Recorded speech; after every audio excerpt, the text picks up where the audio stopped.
Brothers and sisters, just to return again to the theme of prayer, which is one of the great commitments of this Heart Reach group and the Dominican House of Prayer, is to really speak about the rich tradition of the wisdom of the saints to lead us to union with God. Prayer is that expression, you could say, is that fulfilling of the union of the soul rising through grace to make contact with God in this deep union. And this happens, we know, through faith. Faith is what, and love, obviously. So it's faith and love. Faith is what reveals to the mind God is there, and then the love is when our will reaches out to God and finds union with Him through faith. So, you know, Saint Teresa of Avila, the great doctor of the Church, would speak about, you know, that maybe that first stage where we become aware of God's presence is sort of through the act of faith. So it's basically an act of faith that God is present. It's that knowledge that God is around us. And then today what we want to speak about is the prayer of recollection, which he calls the second degree, another stage then. And it's a more intense realization, you could say, of the first stage. So you've become aware of God. But this one is to really concentrate with all one's mind and heart by making an act of faith and opening your heart to allow God's love to rise to God. So that's essentially what prayer is God leading us to God, God bringing us to Himself.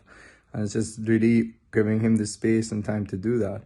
But this prayer of recollection is just an intense concentration, trying to concentrate as best as we can, not only in the general presence of God, but the presence of God within.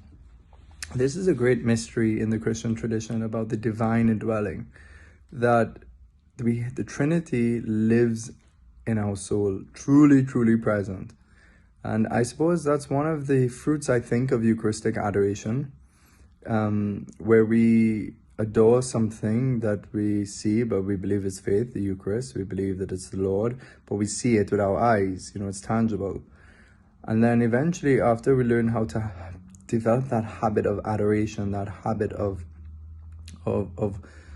looking at something that our senses tell us that it is something else. You know, our senses tell us that it's bread, but our faith tells us no, that it has changed in the Mass, and we know from Jesus' own lips that this is His body and His blood. This is Him, and so we know that.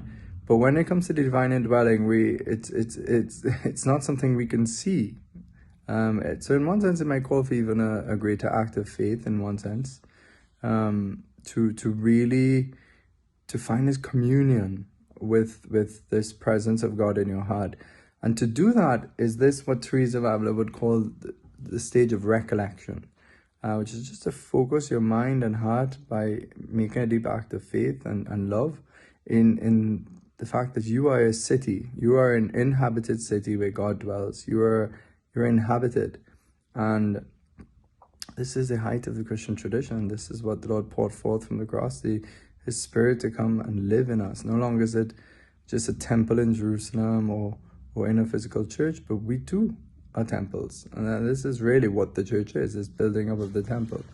And as well, and we come together obviously for the celebration of the Mass, because the Eucharist also nourishes this divine indwelling. And so Teresa says that this is not yet the stage of what we call infused contemplation, which we've spoken about so many times before, which is that grace where we are just, I don't want to say zapped by God, but like God just infuses in our hearts and mind this loving knowledge of Himself, that we know that it is not something we are doing, it's something that we're receiving, it's a grace. So just a little bit more about that. She says that, you know, this stage of recollection, this is really calling the mind together to focus on the divine indwelling, which is a sort of arousing more from natural effort. Some people would call it acquired contemplation. We shouldn't really get bogged down in all these words, but sometimes it's just kind of helpful to know the stages, but really we go in and out of them. But she says something beautiful about just something very practical. And she says that, you know, man's soul is a little heaven in which we can enclose himself to live with God. Retiring from creatures, he seeks the Trinity with his eyes of faith. and he finds it. And after he has been faithful to this for a while, Teresa insisted, he finds that he can converse familiarly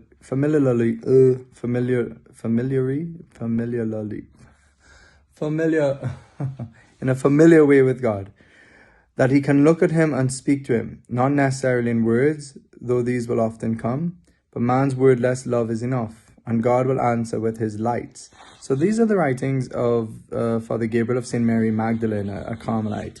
Then he quotes St. Teresa of Avila. Anyone who walks by this path keeps his eyes closed almost as often as he prays. So this is the practical advice. Sometimes we may forget this, but to close our eyes really shuts out all the mental energy from the outside world, so we could use that focus to God. It is a striving so as not to look at things here below. This striving comes at the beginning. Afterward, there is no need to strive.